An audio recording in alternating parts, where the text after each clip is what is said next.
Well, several parts of Delhi NCR receive heavy rain and thunderstorm, bringing relief from the scorching heat. This comes as the India Meteorological Department said that the monsoon has already advanced across large parts of the Arabian Sea and the Bay of Bengal and expected to make further progress over the next 2 to 3 days. Joining us at this point in time is my colleague Pragati Tripathi.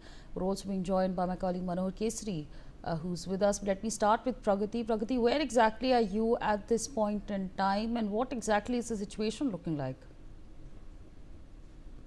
I'm coming live from Prithvi Raj Lane, where the weather has undergone a dramatic transformation within a matter of use. Let me give you a visual of this.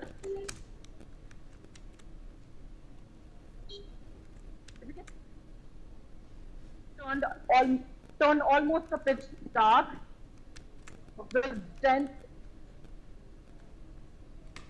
rain-bearing clouds covering the entire area. Behind me, there were the frequent flashes of lightning arching across the sky, followed by powerful claps of thunder that are reverberating across Delhi.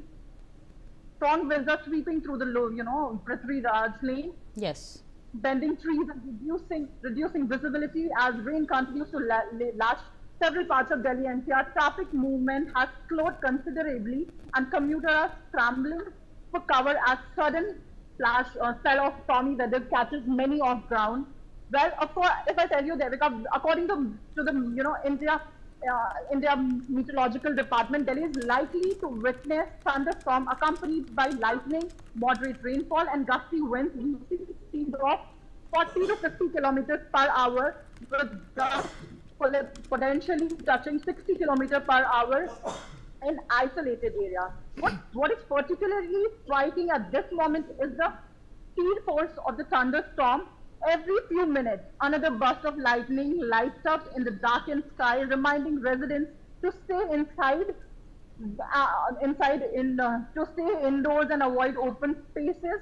For now, the Prithvi Raj Lane, it's a scene dominated by dark clouds, rolling thunder, drizzling lightning, and okay. So you're right. What we see is, of course, the situation is gloomy. But as we see in the visuals that you're showing us, there isn't much rain over there where you're reporting from. Let me go to my colleague Manohar Kesari, who's joining us as well. Manohar, आप बताइए स्थिति क्या है जहाँ पे आप खड़े हुए हैं, आप है कहाँ पे, पहले हमें ये बताइए, और अभी स्थिति कैसी है? देखिए, मैं अभी रायसीना रोड पर मौजूद हूँ। यहाँ कुछ देर पहले बारिश भी हो रही थी, लेकिन अभी यहाँ का मौसम खुशनुमा हो गया है। आप देखेंगे कुछ सड़कें भी अब अभी भीगी हुई पड़ी हुई है। और सबसे बड़ी बात यह है कि मौसम विभाग ने 30 से 40 किलोमीटर प्रति घंटे की रफ्तार से हवाएं चलने की आशंका जताई थी, फोरकास्ट किया था। और आप देख सकते हैं दोपहर का वक्त है और ऐसे में आसमान में काले बादल छाए हुए हैं और पूरा अंधेरा छा गया है। तो ऐसे में तेज हवाएं बह रही है, हल्की बूंदाबांदी भी अभी यहाँ पर हुई है। और दिल्ली एनसीआर में मौसम विभाग का पूर्वानुमान है कि आने वाले 24 घंटे में मौसम इसी तरह से बना हुआ रहने वाला है। इसकी वजह से दिल्ली वासियों को बहुत ज्यादा दिक्कत हो रही थी। मौसम जिस तरह से तापमान 2 दिन से बढ़ा हुआ था, लोग बहुत ज्यादा गर्मी से परेशान थे, लेकिन अब ये बारिश और तेज हवाएं दिल्ली वासियों के लिए राहत वाली बारिश रही है। और सबसे बड़ी बात यह है कि आने वाले टाइम में भी करीब 48 घंटे की अगर मैं बात करूं तो दिल्ली और एनसीआर के लिए मौसम ऐसा ही बना हुआ रहेगा। जी।